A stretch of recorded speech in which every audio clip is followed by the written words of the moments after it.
Hello everyone, आप सभी का फिर से एक बार वेलकम है हमारे इस यूट्यूब चैनल पर। तो फ्रेंड्स, आज की इस वीडियो में जानने वाले हैं काफ़ी इंपॉर्टेंट क्वेश्चन जो कि आपके पैरामेडिकल के एग्जाम में बार बार रिपीट हुए हैं।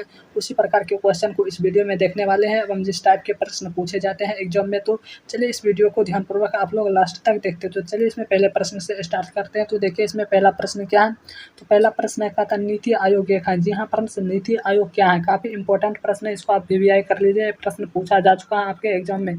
तो देखिए ऑप्शन देख लेते हैं, मंत्रालय, शासकीय विभाग, परामर्शदायी संस्था या स्वशासित निगम। तो इस क्वेश्चन का सही आंसर क्या हो जाएगा, नीति आयोग एक है। तो जी हाँ फ्रेंड्स, नीति आयोग क्या है, तो नीति आयोग जो है परामर्शदायी संस्था है। क्या, परामर्शदायी संस्था। देखिए इससे रिलेटेड कुछ महत्वपूर्ण तथ्य जान लेते हैं।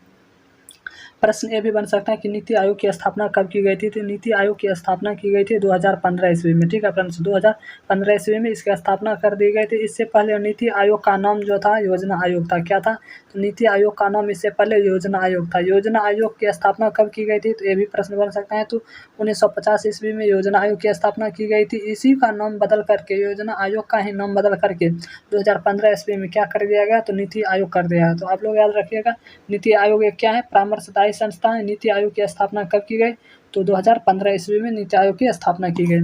नेक्स्ट क्वेश्चन देखते हैं। नेक्स्ट क्वेश्चन है, कहता भारत में नियोजित अर्थव्यवस्था आधारित है। तो जी हाँ फ्रेंड्स, भारत में नियोजित अर्थव्यवस्था आधारित है। देख लेते हैं, समाजवादी व्यवस्था पर आधारित है या मिश्रित अर्थव्यवस्था पर आधारित है या पूंजीवादी व्यवस्था पर आधारित है या गांधीवादी व्यवस्था पर आधारित है। तो भारत में नियोजित अर्थव्यवस्था किस पर आधारित है, तो भारत में जो है कि नियोजित अर्थव्यवस्था ये मिश्रित अर्थव्यवस्था पर आधारित है।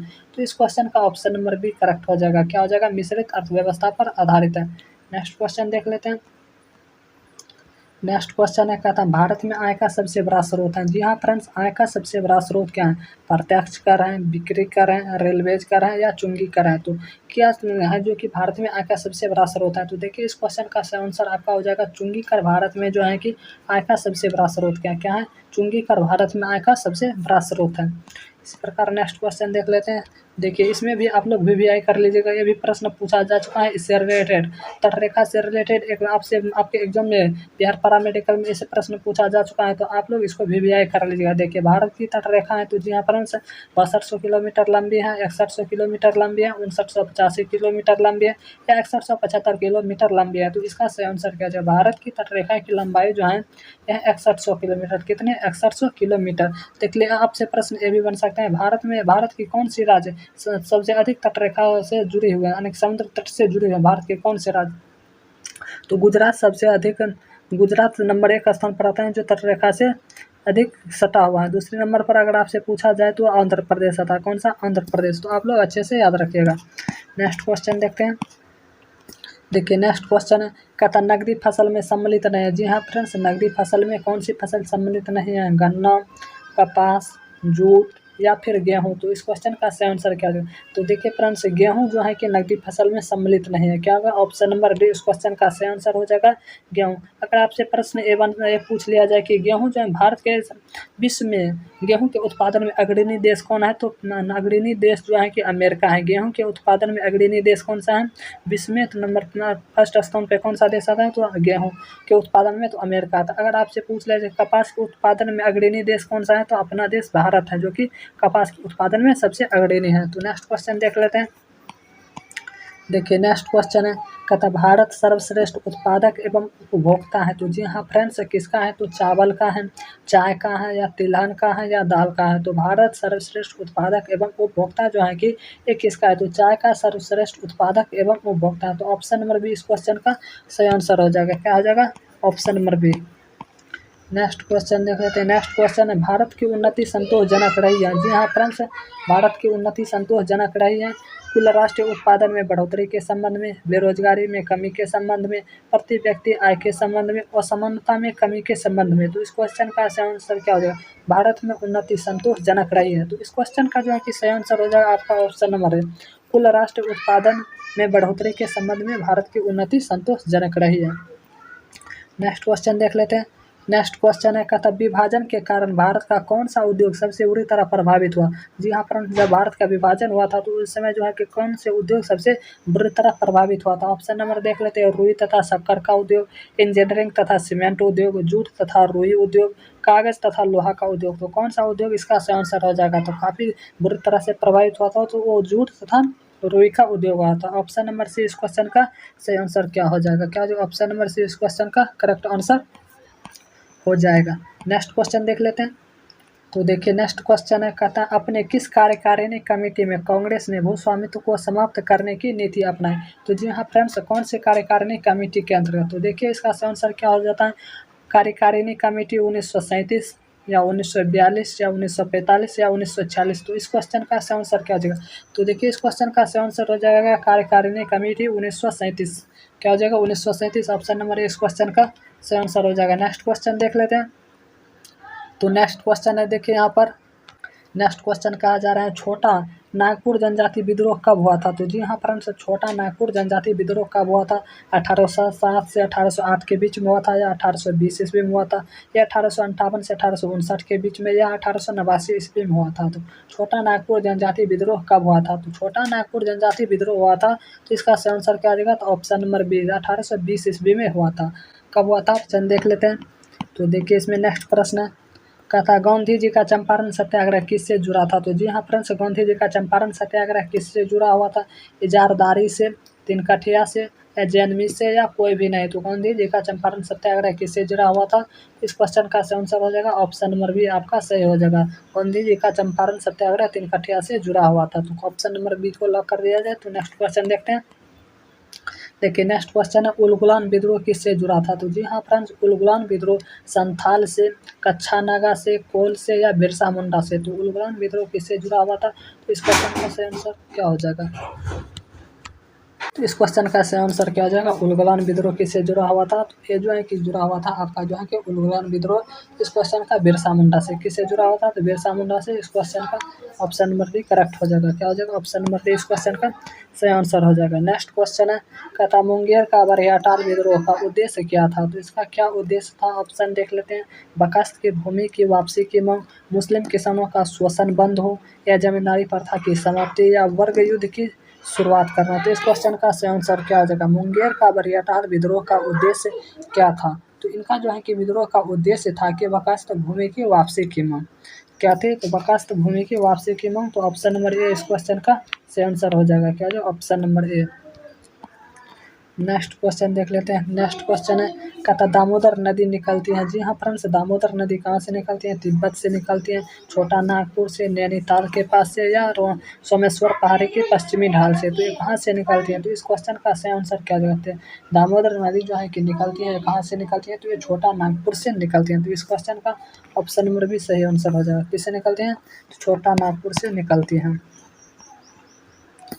देखिए नेक्स्ट क्वेश्चन का था पूर्वी समुद्रों की स्वामिनी का नाम है। तो जी हाँ फ्रेंड्स, पूर्वी समुद्रों की स्वामिनी का क्या नाम है? श्रीलंका है, या पाकिस्तान है, बर्मा है, या भारत है? तो इस क्वेश्चन का सही आंसर क्या हो जाएगा? तो इस क्वेश्चन का जो कि सही आंसर हो जाएगा, पूर्वी समुद्रों की स्वामिनी का क्या नाम है? तो भारत है। क्या भारत? ऑप्शन नंबर डी इस क्वेश्चन का सही आंसर हो जाएगा। क्या भारत? नेक्स्ट क्वेश्चन देख लेते हैं। नेक्स्ट क्वेश्चन है, भारतीय संविधान को अपनाया गया था। तो जी हाँ फ्रेंड्स, भारतीय संविधान को कब अपनाया, किसके द्वारा अपनाया गया था? संवैधानिक सभा द्वारा अपनाया गया, ब्रिटिश संसद के द्वारा, या गवर्नर जनरल के द्वारा, या भारतीय संसद के द्वारा अपनाया गया? तो इस क्वेश्चन का सही आंसर क्या हो जाएगा? भारतीय संविधान को अपनाया गया। तो संवैधानिक सभा द्वारा भारतीय संविधान को अपनाया गया। तो ऑप्शन नंबर ए इस क्वेश्चन का सही हो जाएगा। क्या हो जाएगा? Option number A. Next question देखते हैं। नेक्स्ट क्वेश्चन है, भारत में लौकिक सार्वभौमिकता है क्योंकि संविधान की प्रस्तावना आरंभ होती है। संविधान की प्रस्तावना आरंभ होती है। ऑप्शन है प्रजातंत्रीय भाषा व भारत शब्दों से, जनता के जनतंत्र शब्दों से, जनता के लोकतंत्र शब्दों से, हम भारत के लोक शब्दों से। तो इसका सही आंसर क्या आ जाएगा? तो इसका जो है कि हम भारत के लोक शब्दों से। क्या जाएगा? हम भारत के लोक शब्दों से। तो ऑप्शन नंबर ए डी इस क्वेश्चन का सही आंसर हो जाएगा। Option number D. Next question है, कोई वित्तीय बिल प्रस्तावित हो सकता है। तो जी हाँ फ्रेंड्स, कोई वित्तीय बिल प्रस्तावित हो सकता है केवल राज्यसभा में, केवल लोकसभा में, एक साथ दोनों सदनों में, दोनों सदनों के संयुक्त सत्र में। तो इस क्वेश्चन का सही आंसर क्या आ जाएगा? तो केवल लोकसभा में जो है कि वित्तीय बिल प्रस्तावित हो सकता है। तो ऑप्शन नंबर बी इस क्वेश्चन का सही आंसर। लोकसभा को निम्न सदन भी कहा जाता है, एवं राज्यसभा को उच्च सदन कहा जाता है। राज्यसभा को भंग नहीं किया जा सकता है, एवं लोकसभा को भंग किया जा सकता है। ये सभी क्वेश्चन काफ़ी इंपॉर्टेंट है, याद रखिएगा। तो देखिए नेक्स्ट क्वेश्चन है, भारतीय नागरिकों के मौलिक अधिकारों का वर्णन है। तो जी हाँ फ्रेंड्स, संविधान के किस अनुच्छेद में है?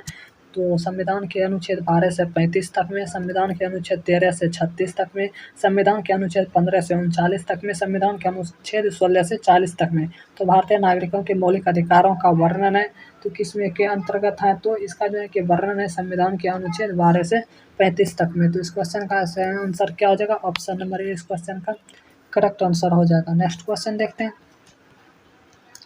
नेक्स्ट क्वेश्चन है, पंचायती राज विषय है। जी हाँ फ्रेंड्स, पंचायती राज विषय संवर्ती सूची पर, केंद्र की सूची पर, राज्य की सूची पर या शेषाधिकार की सूची पर? तो पंचायती राज विषय है, पंचायती राज विषय है तो यह राज्य की सूची पर। इस क्वेश्चन का सही आंसर क्या हो जाएगा?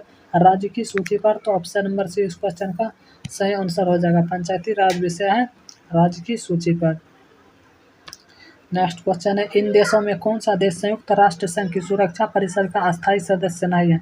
तो जी हाँ फ्रेंड्स, कौन सा देश अस्थायी सदस्य नहीं है? फ्रांस, जर्मनी, चीन या यूनाइटेड किंगडम? तो इस क्वेश्चन का सही आंसर क्या आ जाएगा? इन देशों में से कौन सा देश संयुक्त राष्ट्र संघ की सुरक्षा परिषद का सदस्य नहीं है? तो देखिए आपका इसमें फ्रांस इसका सदस्य है, उसके बाद फ्रांस है, उसके बाद चीन भी है, यूनाइटेड किंगडम भी है। तो इसका सही आंसर क्या आ जाएगा? तो जर्मनी इस क्वेश्चन का करेक्ट आंसर हो जाएगा। क्या हो जाएगा? जर्मनी। नेक्स्ट क्वेश्चन देखते हैं। देखिए नेक्स्ट क्वेश्चन है, वह कौन एकमात्र भारतीय है जिसको ग्रेट ब्रिटेन ने लॉर्ड का खिताब दिया है? तो जी हाँ फ्रेंड्स, इस क्वेश्चन का सही आंसर क्या आ जाएगा? स्वर्ण सिंह, स्वराजपाल, स्वराजपाल, स्वराज लाल एवं स्वराजपाल, उसके बाद धनराजपाल। तो इस क्वेश्चन का सही आंसर क्या हो जाएगा? तो यहाँ पर कहा रहा है वह कौन सा एकमात्र भारतीय है जिसको ग्रेट ब्रिटेन ने लॉर्ड का खिताब दिया है? तो इस क्वेश्चन का जो है कि सही आंसर हो जाएगा स्वराजपाल। क्या हो जाएगा? तो स्वराजपाल इस क्वेश्चन का सही आंसर हो जाएगा। Option number C Swarajpal. Next question है, भारत में सिलिकॉन घाटी का नाम किसे दिया गया? तो जी हाँ फ्रेंड्स, किसे दिया गया? हैदराबाद को दिया गया, मुंबई को दिया गया, बंगलोर को या चेन्नई को? तो इस क्वेश्चन का सही आंसर क्या होगा? भारत में सिलिकॉन घाटी का नाम किसे दिया गया है? तो बंगलोर को भारत में सिलिकॉन घाटी का नाम दिया गया। तो ऑप्शन नंबर सी इस क्वेश्चन का सही आंसर हो जाएगा। क्या हो जाएगा? Option number C. Next question है, रामेश्वरम किस राज्य का हिस्सा है? तो जी हाँ फ्रेंड्स, रामेश्वरम किस राज्य का हिस्सा है? आंध्र प्रदेश का, पश्चिम बंगाल का, तमिलनाडु का या केरल का? तो इस क्वेश्चन का सही आंसर क्या है? रामेश्वरम जो है कि किस राज्य का हिस्सा है? तो रामेश्वरम जो है कि आपका इस क्वेश्चन का सही आंसर हो जाएगा तमिलनाडु राज्य का हिस्सा। किस राज्य का हिस्सा है? तमिलनाडु राज्य का हिस्सा है। पोखरण द्वितीय परीक्षण कब किया गया था? तो देखिए ये प्रश्न रिपीट हुआ है, इसको भी आप लोग वीवीआई कर लीजिएगा, बिहार पैरामेडिकल में पूछा जा चुका है। पोखरण द्वितीय परीक्षण कब किया गया था? 11 जून 1998 के, 9 जून 1998 के, 11 मई 1998 को या 20 मई 1998 को किया गया था? तो कब किया गया था द्वितीय परीक्षण यहाँ पर पूछा जा रहा है। तो जो इसका सही आंसर हो जाएगा 11 मई 1998 ईस्वी में किया गया था द्वितीय परीक्षण। द्वितीय परीक्षण कब किया गया? 11 मई 1998 में किया गया था। अगर आपसे पूछ लिया जाए पोखरण पहला परीक्षण कब किया गया था पोखरण में, तो 1974 ईस्वी में किया गया था। कब किया गया था? पहला 1974 में किया गया था और दूसरा 1998 में किया गया था। पहला बार पूछा जा चुका है, तो हो सकता है कि अब की बार 1998 वाला पूछ लिया जाए, तो आप लोग याद रखिएगा। नेक्स्ट क्वेश्चन देखते हैं। देखिए नेक्स्ट क्वेश्चन है, कहता ग्रैंड कैनियन है। तो जी हाँ फ्रेंड्स, ग्रैंड कैनियन है, एक खड्ड है, एक बड़ी तोप है, एक नदी है या एक पुरानी तोप है? तो इस क्वेश्चन का सही आंसर क्या हो जाए? तो जो यह है ग्रैंड कैनियन एक खंड है। क्या है? एक खड्ड है। तो ऑप्शन नंबर इस क्वेश्चन का सही आंसर हो जाएगा।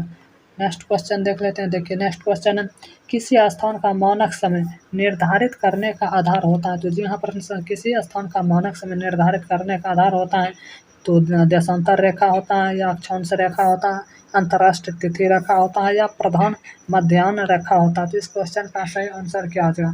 तो इस क्वेश्चन का जो सही आंसर हो जाएगा, किसी स्थान का मानक समय निर्धारित करने का आधार होता है तो वो देशांतर रेखा होता है। क्या होता है? तो देशांतर रेखा होता है। तो ऑप्शन नंबर ए इस क्वेश्चन का सही आंसर हो जाएगा। क्या होता है? देशांतर रेखा। देखिए बोडो निवासी हैं। जी हाँ फ्रेंड्स, बोडो निवासी है, कहाँ का निवासी? गारो पहाड़ी के हैं या संथाल परगान के हैं या अमेजन बेसिन के हैं या मध्य प्रदेश के हैं? तो इस क्वेश्चन का सही आंसर क्या आ जाएगा? तो इस क्वेश्चन का जो है कि बोडो निवासी है, ये बोडो निवासी है गारो पहाड़ी के। तो इस क्वेश्चन का सही आंसर क्या हो जाएगा? ऑप्शन नंबर ए इस क्वेश्चन का करेक्ट आंसर हो जाएगा। क्या हो जाएगा? Option number A. Next question है, पनामा नहर जोड़ती हैं। ये भी प्रश्न रिपीट हो गया, तो इसको लोग आप स्टार लगा लीजिएगा, वीवीआई कर लीजिएगा। प्रश्न पूछा जा चुका है, पनामा नहर जोड़ती हैं उत्तरी अमेरिका एवं दक्षिणी अमेरिका को, प्रशांत महासागर एवं अंध महासागर को, लाल सागर एवं भूमध्य सागर को, या हिंद महासागर एवं प्रशांत महासागर को। तो पनामा नहर किनको जोड़ती है?